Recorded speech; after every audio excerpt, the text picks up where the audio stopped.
Special resolution दा last point. Yes ma'am. देखो जी, पहला तो है 3 तरह के रेजोल्यूशन है।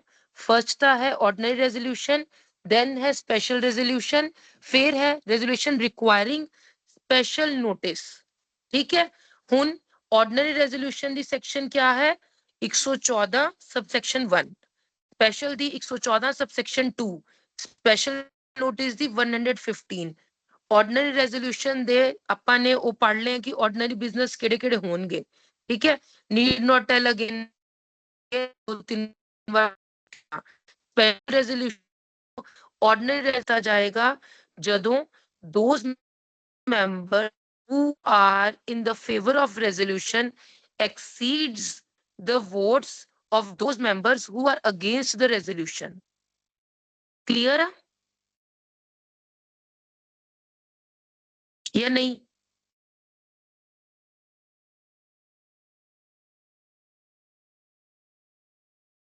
दोबारा तो दस रही हाँ। देखो, वोटिंग चल रही है, रेजोल्यूशन पास करना है, मान लो to appoint somebody as a director. ठीक है, ਆਪਾਂ जिन्ने मेंबर्स मान लो कि we are like 15 members now, अपने चो 6 मेंबर्स ਤਾਂ अगेंस्ट है कुणाल ਨੂੰ डायरेक्टर बनाने दे। ठीक है, ਜਿਹੜੇ 9 मेंबर्स है they are in favour of make appointing Kunal as a director. ordinary resolution will deem to be passed क्योंकि 9 members are in favor of passing the resolution of appointment of Kunal Chaudhary as a director. Clear है, simple है, कोई दिक्कत वाली नहीं है। Clear है कि नहीं? Clear ma'am. अरे भाई बाकी तुसी बोल क्यों नहीं रहे? मैं तो ये नहीं समझ आ रही, कैमरा भी नहीं ऑन, बोल भी नहीं रहे, ये भी नहीं पता चल रहा सो रहे जग रहे। स्पेशल रेजोल्यूशन देखो, स्पेशल रेजोल्यूशन पास ਕਰਨ ਲਈ देयर शुड बी ਨੋਟਿਸ, ਜੋ ਆਪਾਂ ਨੋਟਿਸ ਭੇਜਦਾ ਮੈਂਬਰਸ ਨੂੰ ਉਸ ਦੇ ਵਿੱਚ ਬਕਾਇਦਾ ਲਿਖਿਆ ਜਾਏਗਾ ਕਿ there is a need to pass the special resolution for so and so purpose. ठीक है, फर्स्ट पॉइंट तो ही कह रहे हैं। ठीक, नेक्स्ट की कह रहे हैं नोटिस दे देना चाहिए। स्पेशल रेजोल्यूशन कदों पास किया जाएगा? ਜਦੋਂ those members who are against of passing that resolution ਉਹ ਉਹਨਾਂ ਤੋਂ 3 times more है ਉਹ member those who are in favor of resolution। suppose for example ਆਪਾਂ 20% ਆ, quorum है अपना, quorum minimum member present है 20 members हैं, 4 persons कह रहे हैं कि भी कुणाल चौधरी ਨੂੰ डायरेक्टर नहीं बनाना। 4 ਦਾ 3 times क्या होया? 12। other 13 14 members are saying कि कुणाल ਨੂੰ डायरेक्टर बनाना है। more than 3 times of the members are required to pass special resolution। clear है ਹੁਣ पॉइंट? ਹੁਣ पढ़ो बयान, तीनों पॉइंट्स पढ़ो ਹੁਣ। Section 114 subsection 2 provides that a resolution shall be a special resolution when the intention to purpose the resolution as a special resolution have been duly specified in the notice calling the general meeting or other intimation given to its members of the resolution। The इसका notice सीधा सीधा मतलब यही है कि जो notice है, notice ਦੇ ਵਿੱਚ ਇੰਟੈਂਸ਼ਨ ਦੇ ਦਿੱਤੀ ਜਾਏਗੀ, ਦੱਸ ਦਿੱਤਾ ਜਾਏਗਾ ਕਿ ਵੀ there is a need to pass the special resolution for this and this purpose. बस ये है इसका मतलब। नेक्स्ट की कह रहे हैं notice required under the act has been duly given. Notice हर मीटिंग ਲਈ देना, 21 डेज क्लियर नोटिस देना है। थर्ड पढ़ो बेअंत, हौली हौली पढ़ो, लाइक मैं पढ़ रही हूं इवें ही पढ़ना है। थर्ड पॉइंट है the votes cast in favor of the resolution whether on a show of hands or electronically or on a poll by members who being entitled to vote in person or by proxy, proxy ਆਪਾਂ ਹੁਣ discuss करांगे, और by postal ballot, if दोनों provisions हुनी discuss करांगे, are required to be not less than 3 times the number of the votes if any cast against the resolution। ठीक है, जो members who are entitled to vote जो against है उन्हों का 3 times होना चाहिए फेवर वाले लोग। क्लियर है? Am I clear now? Yes, ma'am. Yes, ma'am. Yes, ma'am. Next की कह रहे हैं रेजोल्यूशन रिक्वायरिंग स्पेशल नोटिस। हाँ जी, ये पढ़ो बेअंत।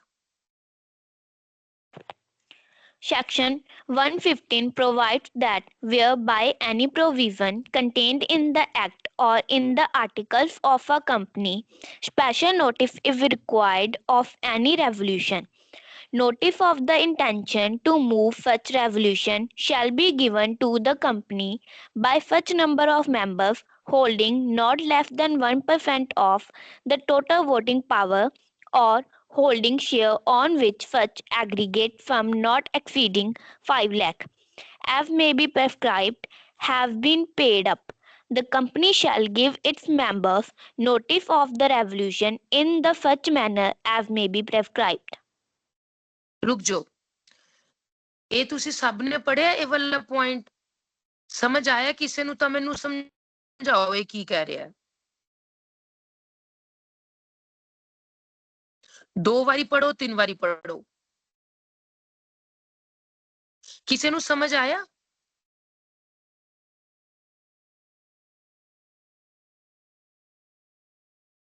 हिमांशी समझ आया आपको? No ma'am.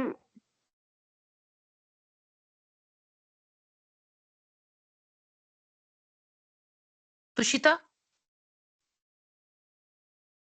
मैम मुझे थोड़ा सा समझ आया कि वो कह रहे हैं कि इस एक्ट में स्पेशल नोटिस तब मतलब तब पास करेंगे जब 1% से मतलब वो मेंबर पास करेंगे जिनकी 1% से कम ना हो वोटिंग पावर या वो शेयर होल्ड करते हो और उनका एग्रीगेट मतलब 5 लाख से लेस ना, हाँ 5 लाख से ज्यादा ना, उनका जो पेड अप कैपिटल है शायद ही कह रहा है। हाँ देखो भाई क्या कह रही हैं, स्पेशल नोटिस कदों दिता जाएगा, कौन देगा? Members will give special notice to the company, ठीक है, टू पास रेजोल्यूशन। कि कुछ रेजोल्यूशंस ऐसे हैं जो स्पेशल नोटिस नाल ही पास किए जाएंगे। मैंबर्स देंगे कंपनी नु, कंपनी फिर नोटिस भेजेगी अपने मैंबर्स नु कि कुछ मैटर्स हैं business is to be transacted through special notice. केड़े मैंबर्स देंगे कंपनी नु? केड़े मैंबर्स कह सकते हैं फॉर गिविंग स्पेशल नोटिस? जिन्ना कोल 1% तो ज्यादा वोटिंग राइट है, not less than 1% of the voting right, या फिर जिन्ना दा paid up capital more than 5 lakh है। ठीक है, sorry, holding shares on which such aggregate sum not exceeding 5 lakh। 5 lakh तो ज्यादा नहीं है, प्लस 1% वोटिंग राइट। ਉਹ ਵਾਲੇ members special resolution special notice ਦੇਣ ਲਈ ਕਹਿ ਸਕਦੇ ਆ ਕੰਪਨੀ ਨੂੰ। ਫਿਰ ਕੰਪਨੀ ਮੀਟਿੰਗ ਦੇ ਵਿੱਚ ਕੁਝ ਰੈਜ਼ੋਲੂਸ਼ਨ ਪਾਸ ਕਰੇਗੀ। ਠੀਕ ਹੈ, ਉਹ ਕਿਵੇਂ ਕਿਵੇਂ ਕੀ ਕੀ ਕਹਿ ਰਿਹਾ ਕਿ ਵੀ provides that where resolution passed at the adjourned meeting of the, बस ये नहीं है कुछ। ठीक है, बस वही वाली चीज है। हुन मैं कुछ इसका सम अप कर रही हूं। resolutions requiring special notice, these will be passed only if required by the members of the company having 1% voting right. Notice to move the resolution shall be given to the company. Special notice to be sent by members to the company not earlier than 3 months but 14 days before the meeting। 3 ਮਹੀਨਿਆਂ ਤੋਂ ਪਹਿਲਾਂ ਨਹੀਂ ਭੇਜਣਾ, ਲੇਕਿਨ 14 ਦਿਨ ਪਹਿਲਾਂ ਭੇਜ ਸਕਦੇ ਆ। ਠੀਕ ਹੈ, the company on receiving the notice shall give notice to the members at least 7 days before the meeting। ठीक है, नोट कर लो ये वाला पॉइंट। चाहे चाहे मैं फोटो भेज दूंगी ਤੁਹਾਨੂੰ ਇਸ ਦੀ ग्रुप में भेज दूंगी इसकी फोटो क्लिक करके, ऑर्डिनरी स्पेशल और इसकी। ठीक है, हुन ਆਪਾਂ ਨੇ वर्ड पढ़िया प्रॉक्सी। प्रॉक्सी ਦਾ क्या मतलब है, कोई दसेगा?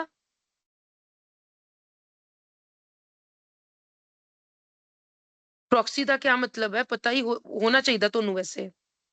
मैम कोई और मेंबर ਉਹਦੀ ਤਾਂ ਅਟੈਂਡ ਕਰ ਲਵੇ ਮੀਟਿੰਗ। बिल्कुल बिल्कुल, ये कोई भी मेंबर हो सकता है। प्रॉक्सी जे मैं नहीं आ रही तो I can entitle any other person whether he is a member or not to act as my proxy। he or she can attend the meeting on my behalf and can vote for the resolution। ठीक है, जो भी resolution pass किए जाएंगे proxy उस हो सकता है। ठीक है, प्रॉक्सी ਨੂੰ ਹੋਰ ਕੋਈ ਰਾਈਟ ਨਹੀਂ ਦਿੱਤਾ ਜਾਏਗਾ, ਉਸਨੂੰ ਵੋਟ ਕਰਨ ਦਾ ਰਾਈਟ ਤਾਂ ਦਿੱਤਾ ਜਾਏਗਾ, ਲੇਕਿਨ ਮੀਟਿੰਗ 'ਚ ਬੋਲਣ ਦਾ ਰਾਈਟ ਨਹੀਂ ਦਿੱਤਾ ਜਾਏਗਾ। ਠੀਕ ਹੈ, हर मेंबर को एक राइट है टू अपॉइंट प्रॉक्सी। प्रॉक्सी जो है 50% दी प्रॉक्सीज एक साथ मतलब एक वारी च लगा सकता है, लेकिन लेकिन लेकिन इसका एक लूप होल है प्रॉक्सी दा। की कह रहा है,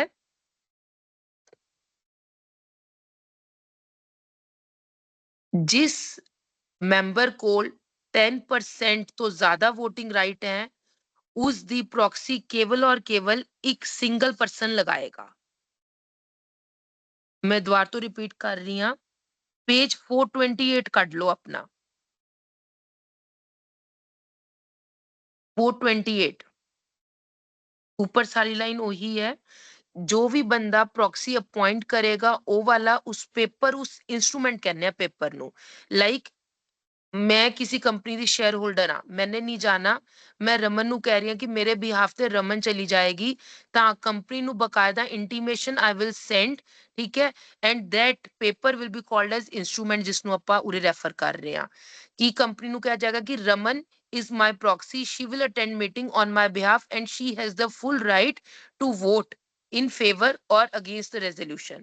ठीक है जी, ते Raman will act as a proxy maximum up to 50 members ਦਾ ਇੱਕੋ ਹੀ ਪ੍ਰੋਕਸੀ ਹੋ ਸਕਦਾ ਹੈ, ਲੇਕਿਨ ਉਹ ਬੰਦਾ ਅ member holding more than 10% of the total share of the company carrying voting rights may appoint a single person as a proxy and such person shall not act as proxy for any other person or shareholder।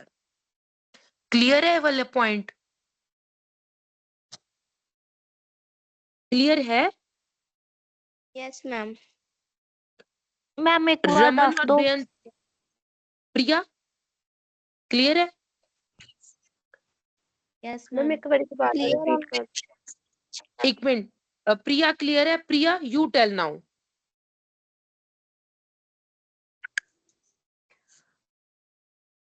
Ma'am ਜਿਹੜਾ ਇੱਕ person ਆ ਉਹ 50% ਦਾ ਜਿਹੜਾ ਆ ਉਹ proxy ਹੋ ਸਕਦਾ ਆ। राइट, एक और वोटिंग शेयर होल्डर वाला मैं दस्या वोटिंग पावर वाला 10%। 10% ਤੋਂ ਉਹਦੀ ਮੋਰ ਨਹੀਂ ਹੋਣੀ ਚਾਹੀਦੀ, ਜ਼ਿਆਦਾ ਨਹੀਂ ਹੋਣੀ ਚਾਹੀਦੀ ਟੋਟਲ ਸ਼ੇਅਰ ਕੈਪੀਟਲ। नहीं, कोई और क्लियर करेगा? और प्रिया गुड एफर्ट्स, कोई और क्लियर करेगा? ਮੈਮ ਜਿਹਦੇ ਕੋਲ 10% ਤੇ ਜ਼ਿਆਦਾ ਵੋਟਿੰਗ ਪਾਵਰ ਹੈਗੇ ਆ ਨਾ, ਉਹ ਇੱਕ ਹੀ ਅਪਾਇੰਟ ਕਰ ਸਕਦਾ ਤੇ ਉਹ ਖੁਦ ਆਪ ਨਹੀਂ ਹੋ ਸਕਦਾ ਕਿਸੇ ਦਾ ਪ੍ਰੋਕਸੀ। द्वार तो मैं दस रही हाँ, एक बंदा एज अ प्रॉक्सी 50 मैंबर्स दी प्रॉक्सी लगा सकता है। ठीक है, मान लो एक कंपनी दे 200 शेयर होल्डर्स हैं, कुणाल 50 मैंबर्स दी प्रॉक्सी हो सकता है, अकेला एक कुणाल। ठीक है, नेक्स्ट की कह रहे हैं, जे किसी मैंबर को 10% वोटिंग राइट्स हैं, 10% शेयर कैपिटल है उसके कोल, टोटल शेयर कैपिटल दी 10% शेयर कैपिटल है, वो क्या है, सिर्फ एक ही बंदा प्रॉक्सी चुनेगा और वो बंदा सिर्फ किसी होर दी प्रॉक्सी नहीं लगाएगा। द्वार तो दस यार, मान लो मेरे कोल 10% तो ज्यादा शेयर होल्डर है किसी कंपनी दे, ता जो मैं प्रॉक्सी चुनूंगी मेरी जगह तो वो किसी होर दी प्रॉक्सी नहीं बन सकता। ठीक है, क्लियर हो गया? Yes ma'am. हाँ, नेक्स्ट की Yes, कह रहा है, yes, एक और पॉइंट है, एक और पॉइंट है, तुसी उरे किते अगे पीछे पढ़ लोगे, मेनू किते नहीं मिल रहा। वोटिंग कौन नहीं कर सकता? वो बंदा वोटिंग नहीं कर सकता जिसदी कॉल कॉल्ड अप है, कोई भी पेंडिंग कॉल अपनी शेयर मनी कॉल्ड अप है लेकिन उसने पे नहीं की। ठीक है, पेबल है लेकिन उसने पे नहीं की, he that person is not entitled for voting, सिर्फ यही है। नेक्स्ट की कहते हैं कि voting by show of hands भी हो सकती है, बाय पोल भी हो सकती है, पोस्टल बैलेट भी हो सकती है। पोस्टल बैलेट आप डिस्कस कर लेने आज, ਟਾਈਮ ਜ਼ਿਆਦਾ ਤੋਂ ਨਹੀਂ ਹੈ, ਪਰ ਆਪਾਂ ਡਿਸਕਸ ਕਰ ਲੈਣੇ ਆ ਜੀ। ਤੁਸੀਂ ਪੇਜ ਕੱਢेंगे ਹੁਣ, ਪੋਸਟਲ ਬੈਲਟ ਦੇਖੋ ਕਿੱਥੇ ਹੈ ਬਈ। ਹਾਂ, पेज मैम पेज 432। 432 हाँ जी, क्या कह रहे हैं मैं दस दिन या फिर तुसी पढ़ लेना। पोस्टल बैलेट का क्या मतलब है, ईदर वोटिंग बाय पोस्ट या फिर इलेक्ट्रॉनिक मोड दे थ्रू। ठीक है, शेयर होल्डर्स नु पूरा राइट है कि पोस्टल बैलेट दे थ्रू पोस्ट किया जाएगा। बिजनेस, कुछ बिजनेस हैं जो पोस्टल बैलेट दे थ्रू ही वो होंगे, ट्रांजैक्ट किए जाएंगे। क्या है, alteration of object clause of memorandum, alteration of articles of association, ठीक है, इन रिलेशन टू इंसर्शन और रिमूवल ऑफ प्रोविजंस, ठीक है, change in place of registered office, change in objects. ये पढ़ लोगे मेरे ख्याल इस कुछ खास नहीं है। हाँ, और मैं प्रोसीजर दस दिनी आ। कंपनी नोटिस सेंड करेगी सारे मैंबर्स ਨੂੰ, ਜਿਸ 'ਚ ਲਿਖਿਆ ਹੋਏਗਾ ਕਿ ਅਸੀਂ ਪੋਸਟਲ ਬੈਲਟ ਦੇ ਥਰੂ ਰੈਜ਼ੋਲੂਸ਼ਨ ਪਾਸ ਕਰਨਾ ਚਾਹ ਰਹੇ ਹਾਂ, ਔਰ ਜਿਨ੍ਹਾਂ ਨੂੰ ਆਪਾਂ ਨੋਟਿਸ ਸੈਂਡ ਕਰ ਰਹੇ ਹਾਂ ਉਹ ਸ਼ੇਅਰ ਹੋਲਡਰਸ ਦੀ ਐਸੈਂਟ ਜਾਂ ਫਿਰ ਡੈਸੈਂਟ ਕਹਿੰਦੇ ਆ। ਡੈਸੈਂਟਿੰਗ ਮਤਲਬ ਜੋ ਹੱਕ 'ਚ ਨਹੀਂ ਹੈ, ਠੀਕ ਹੈ, ਉਹਨਾਂ ਨੂੰ ਕਹਿੰਦੇ ਆ। ਨੋਟਿਸ ਅਗੇਨ ਭੇਜਿਆ ਜਾਏਗਾ ਰਜਿਸਟਰਡ ਪੋਸਟ ਦੇ ਥਰੂ ਜਾਂ ਫਿਰ ਇਲੈਕਟ੍ਰੋਨਿਕ ਮੀਨਸ ਦੇ ਥਰੂ, ਜੋ ਰਜਿਸਟਰ ਮੇਲ ਆਈਡੀ ਜਾਂ ਕੋਰੀਅਰ ਸਰਵਿਸ ਦੇ ਥਰੂ ਭੇਜਿਆ ਜਾਏਗਾ। ਠੀਕ ਹੈ, ਬਸ ਇਹੀ ਹੈ। ਐਡਵਰਟੀਜ਼ਮੈਂਟ ਦਿੱਤੀ ਜਾਏਗੀ। ਇਹ ਸਾਰੇ ਕਾਮਨ ਪੁਆਇੰਟਸ ਹੈ ਫॉर ਸਰਵਿੰਗ द ਨੋਟਿਸ, ਯਾਦ ਰੱਖਣਾ। ਠੀਕ ਹੈ, ਕੀ ਕਹਿੰਦੇ ਐਡਵਰਟੀਜ਼ਮੈਂਟ ਲੋਕਲ ਨਿਊਜ਼ਪੇਪਰ ਚ ਇਨ ਵਰਨੈਕੂਲਰ ਮਤਲਬ ਲੋਕਲ ਲੈਂਗੁਏਜ ਦੇ ਵਿੱਚ ਦਿੱਤੀ ਜਾਏਗੀ, ਹਨਾ, in which registered office of the company is situated। ठीक है, completion ਦਿੱਤੀ ਜਾਏਗੀ ਉਸਦੀ, commencement of voting, date of ending of voting, ਸਾਰਾ ਕੁਝ ਦਿੱਤਾ ਜਾਏਗਾ। postal ballot ਦੇ ਜੋ ਵੀ ਉਸ ਤੇ ਸਾਈਨਸ ਹੋਣਗੇ ਜਾਂ ਫਿਰ ਡਾਕੂਮੈਂਟਸ ਹੈ ਉਹ ਸਾਰੇ ਭੇਜੇ ਜਾएंगे।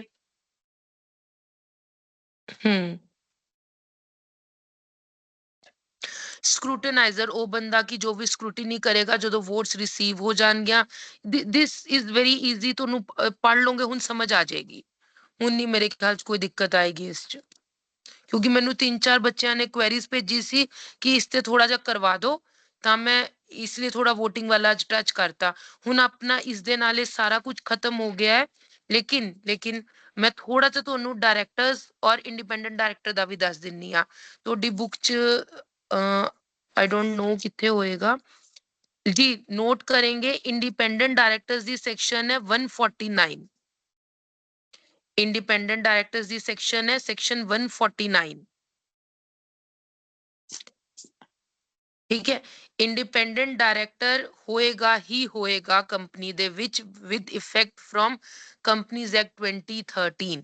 इंडिपेंडेंट डायरेक्टर दी डेफिनेशन बहुत ज्यादा बड़ी है, जिस च लिखा होया है, बड़े बी अटेंटिव नाउ, मैं थोड़ी फास्ट बोल रही हूँ। इंडिपेंडेंट डायरेक्टर का क्या मतलब है, he or she should not be related to any kind of promoter, director, subsidiary, associate company, holding company, or any kind of relation to the company। ठीक है, if the person is related from the last 2 financial years or he was in the employment of the company, manager C, MD C, executive C, then he is not perfect for the appointment of an independent director। ਇੱਕ layman ਦੇ ਸ਼ਬਦਾਂ 'ਚ ਆਪਾਂ independent director ID ਉਸੇ ਨੂੰ ਕਵਾਂਗੇ ਜਿਸ ਦਾ ਦੂਰ ਦੂਰ ਤੱਕ ਕਿਸੇ ਕੰਪਨੀ ਨਾਲ ਕੋਈ ਰਿਲੇਸ਼ਨ ਨਹੀਂ ਹੈ। ਈਵਨ ਕਿ ਜੇ ਮੈਂ ਅੱਜ ਇੱਕ ਕੰਪਨੀ 'ਚ ਡਾਇਰੈਕਟਰ ਹਾਂ, ਤਾਂ ਮੰਨ ਲਓ ਉਹ ਡਾਇਰੈਕਟਰ ਦੂਸਰੀ ਕੰਪਨੀ ਦੇ ਵਿੱਚ ਕਿਸੇ ਤਰ੍ਹਾਂ ਰਿਲੇਟਡ ਹੈ, ਤਾਂ ਵੀ ਮੈਂ ਇੰਡੀਪੈਂਡੈਂਟ ਡਾਇਰੈਕਟਰ ਦੂਸਰੀ ਕੰਪਨੀ 'ਚ ਨਹੀਂ ਬਣ ਸਕਦੀ। ਠੀਕ ਹੈ, ਇਹ ਵਾਲੀ ਚੀਜ਼ ਦੁਬਾਰਾ ਰਿਪੀਟ ਨਹੀਂ ਹੋ ਸਕਦੀ ਹੈ। ਹੁਣ ਰਿਕਾਰਡਡ ਕਲਾਸ ਦੇ ਵਿੱਚ ਹੀ ਤੁਸੀਂ ਦੇਖ ਲੈਣਾ। ਠੀਕ, ਹਾਂ, ਉਸ ਤੋਂ ਬਾਅਦ ਹੈ ਕੁਝ ਕਮੇਟੀਜ਼ ਨੇ ਕੰਪਨੀਜ਼ ਐਕਟ 2013 ਦੇ ਵਿੱਚ, ਲਾਈਕ ਨੋਟ ਡਾਊਨ ਕਰਾਂਗੇ, ਡਿਸਕਸ ਅਗਲੀ ਵਾਰ ਕਰਾਂਗੇ। ਤੁਸੀਂ ਹੁਣ ਸਾਰਾ ਅਗਲੇ ਵਾਲਾ ਪੜ੍ਹ ਕੇ ਆਓਗੇ, ਫਿਰ ਆਪਾਂ ਡਿਸਕਸ ਕਰਾਂਗੇ। ਇੱਕ ਤੁਸੀਂ ਲਿਖੋਗੇ ਆਡਿਟ ਕਮੇਟੀ ਸੈਕਸ਼ਨ 170